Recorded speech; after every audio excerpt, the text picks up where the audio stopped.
I don't want to go back. There's nothing there for us.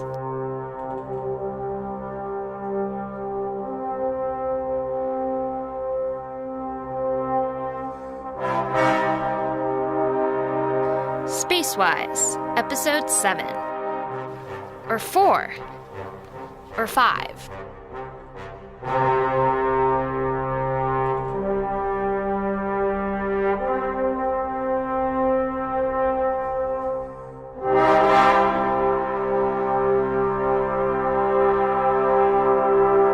Proxima.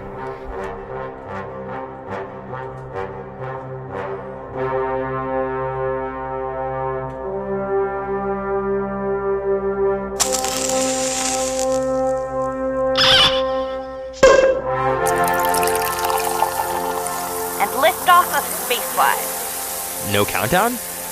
Alvin, I'm tired of it. I counted down at least 6 times so far. Or 5. Or 4.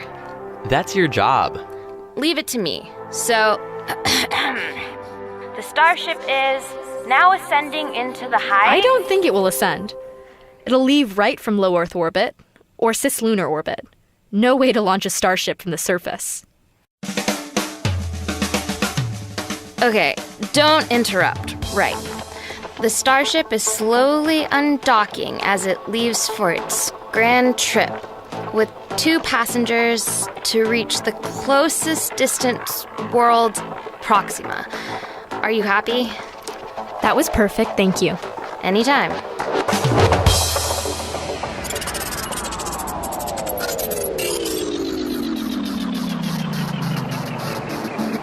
What's the cargo? The cargo? Diplomats. An entire delegation. To Proxima? I thought they were just a colony.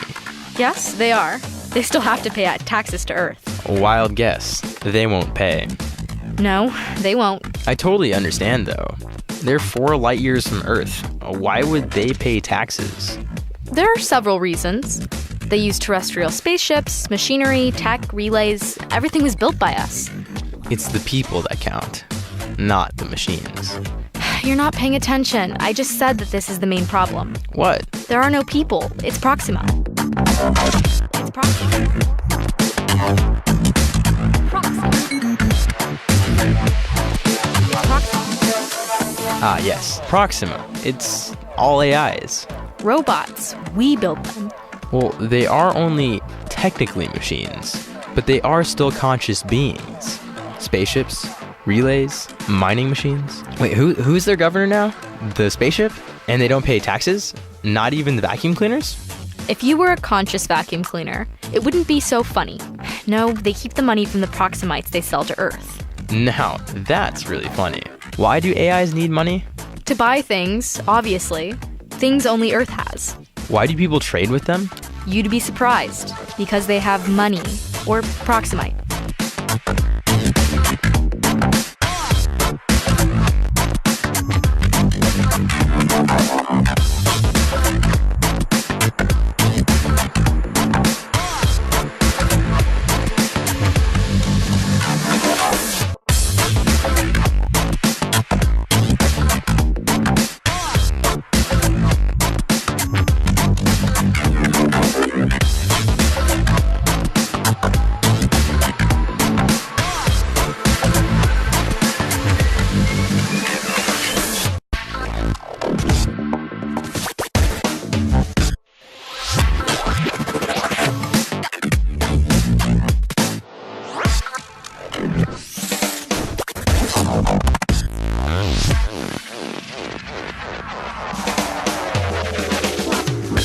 Okay, let's get going. Here's where the fun begins.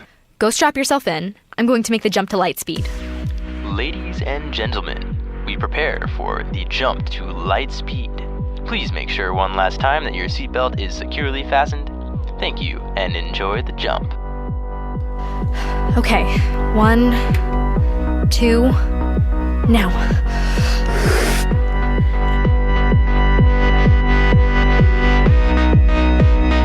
Alvin, you forgot it again. You forgot it again. What? You forgot it again. What? Oh, the garbage! Not again! Breathe!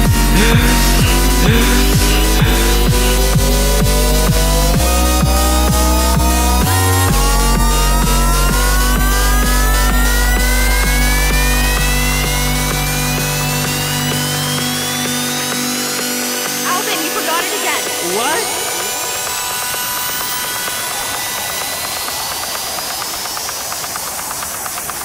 Enjoy the jump.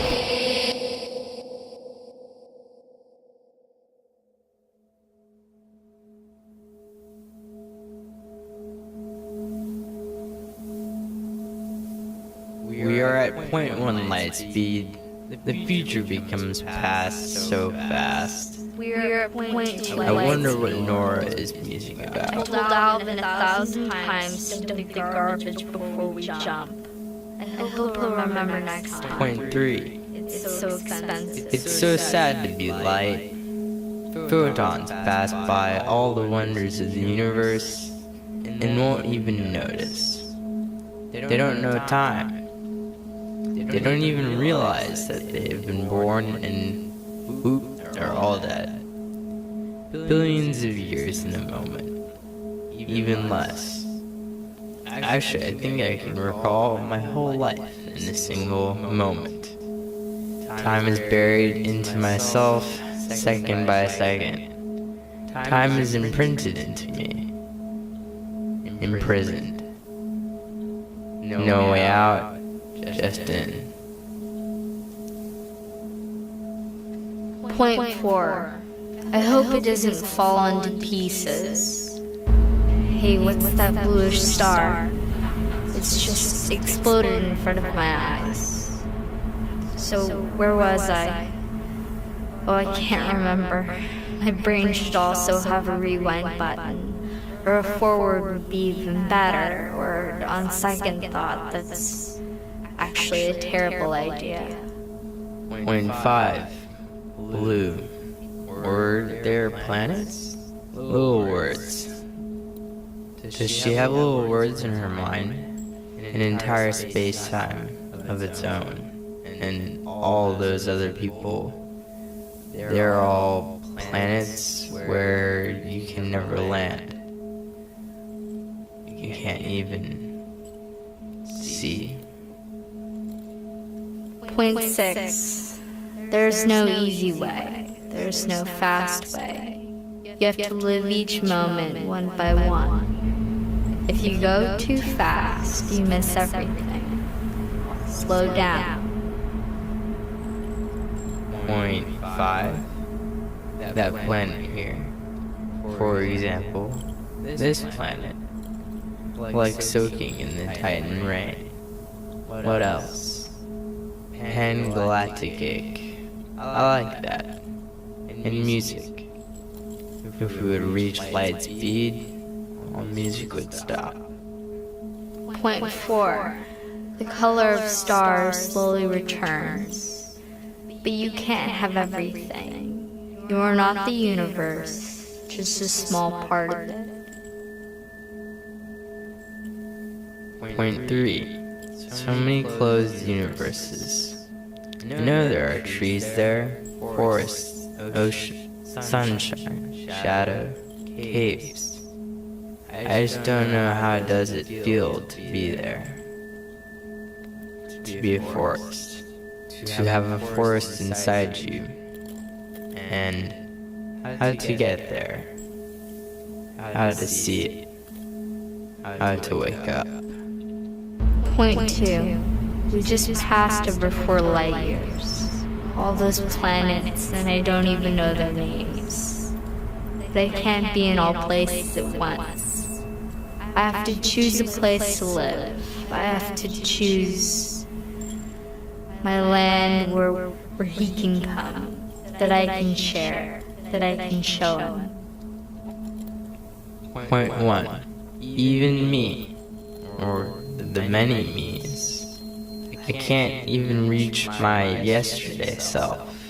He ceases to exist. All I have is what he left for me. Inside and out. I have to thank him, or blame him. And now I am the one who is responsible for my tomorrow self. For what he will find when he wakes up. A decision is reached. He should find it here in my heart. And now me, I mean the future me. He set to find a way into her universe. We are about to stop. I have chosen. I'll tell him. I should remember.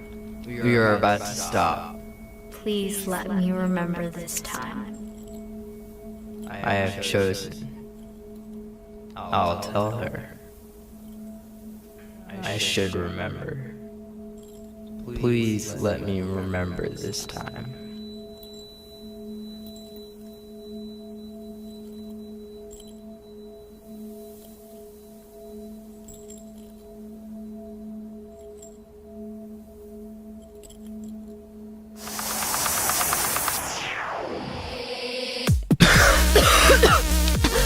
Oh, that was fun. Yeah, it was. Wow. I love Lightspeed. It was so good. Did you ever get the time sickness? Those thoughts? Yeah. Yeah. All the time. I just don't remember a thing. Me neither. Nora. What was that? Time? Or universe? Some choice? Like a dream. It slipped. Well, as usual.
Nora! Hey, what's wrong? The star! I can't see the destination. Oh no, altitude declination with right ascension. Oh, where are the coordinates? Magnitude -62 degrees, 14 hours, 29 minutes, 42.94853. What? Look out the side window. Why? Just look out. Oh my god, it's there. Alvin, I thought we were lost for a second there. Thank the heavens. I thought we came out in the middle of nowhere and we only have fuel for 2 jumps. Well, all's well that ends well. Alvin, you and your terrible jokes. Go back to work and dump the garbage.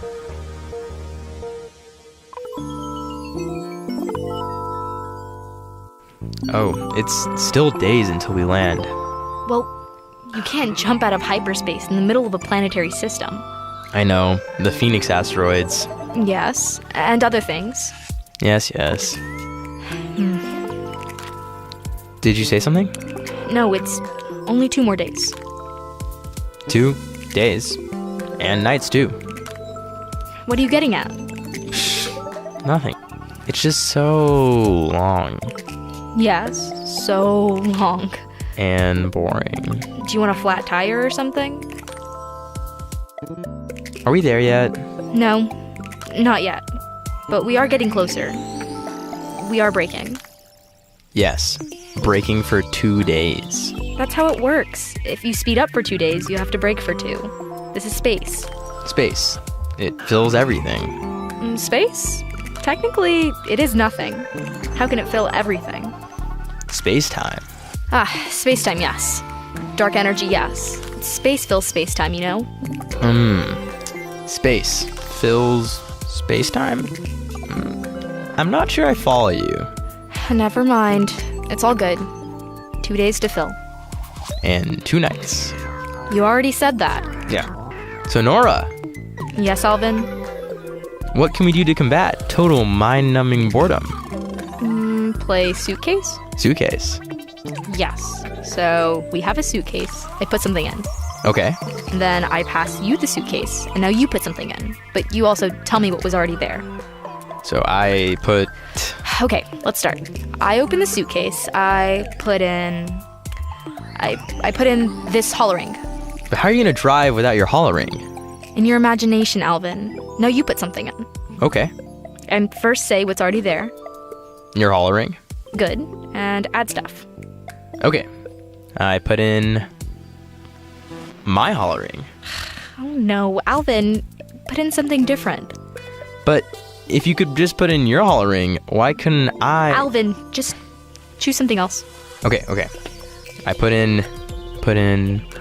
Ooh, this spaceship. Great choice. So in the suitcase, there is my hollow ring, our spaceship, and I put in the asteroid belt. Woohoo! A complete asteroid belt. Okay, I got this. So we have your hollow ring, our spaceship, your asteroid belt, and I put in... What should I put in? Alpha Centauri, the star.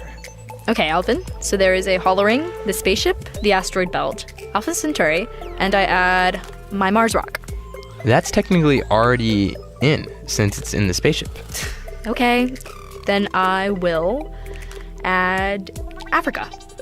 Okay, so there's Africa, the asteroid belt, what was that? Your hollow ring, and...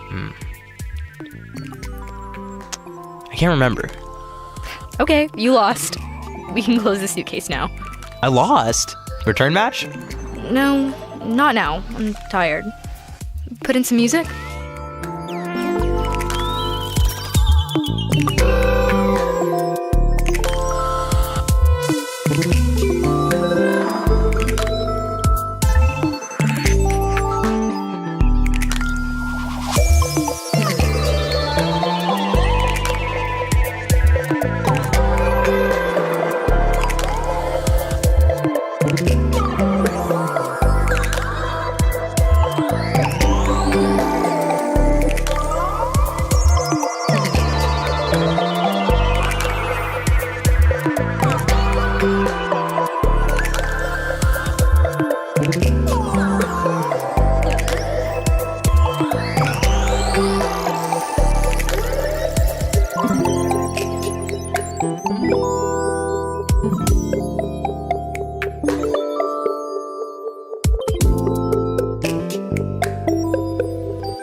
Ladies and gentlemen, we've arrived to Proxima Centauri, the closest red dwarf star. Local time is... well, it depends. As we are getting closer, you'll be able to have a view of the planet, Proxima b, our destination, just 7 million kilometers from its star. Proxima b is so close to its sun that it orbits every 11 days. We're going to land at the edge of the permanent cloud zone. So, why is PB tidally locked? Yes, I'll explain why later. One side is always in darkness, one always bathed in sunlight. Alvin, would you live here? You mean there? On Proxima b. Hell no. Why not? Wait, first, the dim red light. Astronomers love this light, but I don't. Second, where it's not dim red, it's dark red, because of the thick clouds on the sunlit side. Third, where it's neither dim red nor dark red, It's always dark and cold on the far side. Because of the clouds? No, there are no clouds on the far side. There's no heat. All the clouds are on the sun-facing side. The only place where you can live is that. Look there. Do you see it? Yeah. The narrow band between the clouds and the terminator line. That's the safest place. Relatively. What do you mean? I mean, from there, you can at least see when Proxima is firing a solar flare, and you have a chance to find shelter. Alvin, then why are all the cities on the dark side of the Terminator? Exactly because of that. Safety. But all the mining is below the clouds. Water, lakes, rivers, evaporation. Everything needs the sun. The dark side is motionless. Nothing changes on the surface. And that's what makes you go crazy. When nothing changes. No, a tidally locked planet is not for humans. We need change. There would be no calendar on such a world. Calendar? It's locked to its sun, and it's really close. So there are no seasons. You can't make any meaningful calendar. There's a year, and the stars change in the sky, at least on the dark side. You can make an astronomical calendar of a single, 11-day period? But the sun it's nailed to one point on the sky. It never moves. Without a solar or lunar calendar, there are no holidays. No day, no night. You can always walk into the night from the day side, and then you have day and night. Why would you do that? Walk to the night. On Earth, days and nights walk to your place. No, we're too lazy. I don't think any intelligent life can evolve on such a planet. And Alpha Centauri? The other star here? Yeah, that complicates the picture a little bit. They're very close. I don't know. It's complicated. Maybe they can have a calendar, but in that case, it'd be even more complicated. Anyways, I really need clear change. Change is how we measure time. I need time. I need to see time changing. I definitely need a sun that moves through the sky. You would get used to it. You could make a holiday every month. Month? And that's based on lunar phases. Well, you can count to 30 without the moon, can't you? Well, I can, but... Alvin, somebody called you. Please go. On my way.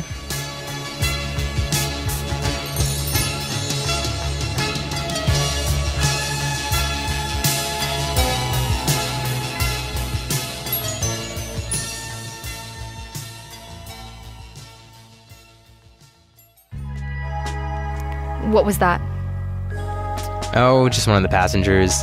They asked if it's safe to approach the star. If it's not too hot. And what did you say? That he shouldn't worry because we have our closest approach during the nighttime. He was fine with this. You're kidding. No, this is what he said. And I'd show them the stars to assure him that it's already night there. You did?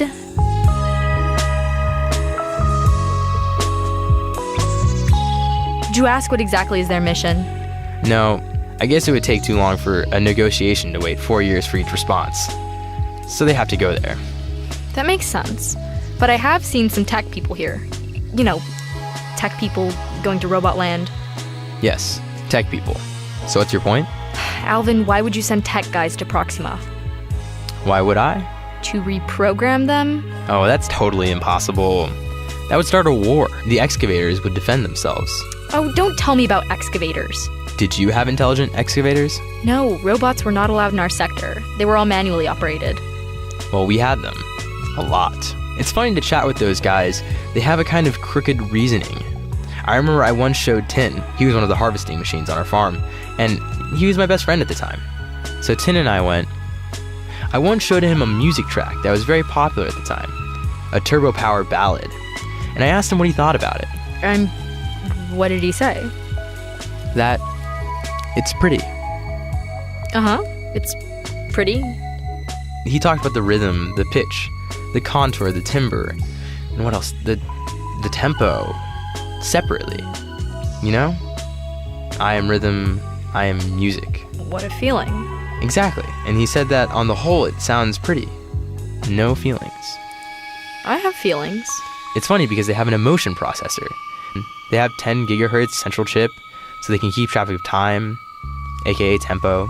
Maybe that's what the problem. They're just too fast. I'm not following you. Our brainwaves are in synchrony with the music, but they're just too fast. That's why they don't feel it. If we could speed up our music a few million times. Well, I have a different theory. Go ahead. We should directly connect their microphones to the emotion processor. Just the raw data, and see what happens. Yeah, so tell them. Tell them what? Not to worry. Ah, yes. The question. Ladies and gentlemen, the captain just turned on the not to worry sign. The star we are approaching is a red M dwarf, much fainter than our sun. On Proxima b, it is not brighter than during twilight on Earth, even in the always sunlit hemisphere. However, most of the light from this star comes in the infrared wavelengths and in X-rays. So at the surface, they have at least 400 times the radiation than on Earth. Most of the mining operations take place near the terminator line between the daytime and night hemispheres. The night hemisphere is too icy anyway, and the cloud-free edge of the daytime hemisphere is baked for millions of years. But a little bit closer to the subsolar point, it is wet and hot all the time. And they already know it perfectly. They are diplomats. They always say what everybody already knows. We must obey the forms. So, the robots. Do you know what's their law number 1? Sure, a robot may not injure a human being, or through inaction allow a human being to come to harm. Yeah, that's what they think on Earth. But I know the Proximian rule. They changed it. Did they? Yeah. Their law says robots should produce new robots and do it by themselves. Why should they? They don't die, so I don't understand why they would need more robots. Because they were made by us. So they want the next generation robots to be robot-made, free, independent, their children. And of course they want machines that do what they want. Like what machines? I have no idea what a robot needs. Probably universal machines, not machines for one purpose. They build humans? I've never seen a robot build another robot. But maybe you're right. We'll see. Our latest information is 4 years old. This will be an interesting landing. Check us in. And while Alvin and Nora check into Proxima, we have reached the last outro of the series. No more outros? No. Oh, I'll miss your outro so much. How did you say it? Fly SpaceWyz. No. It was Fly SpaceWyz. Like that. Yeah, you're great. So, tune in again next week for the very last episode of... Hey, Alvin, come here. It's the last time. What? To hear the outro. I'm talking to the Proxima Tower. On 3. 1, 2, 3. Fly SpaceWyz.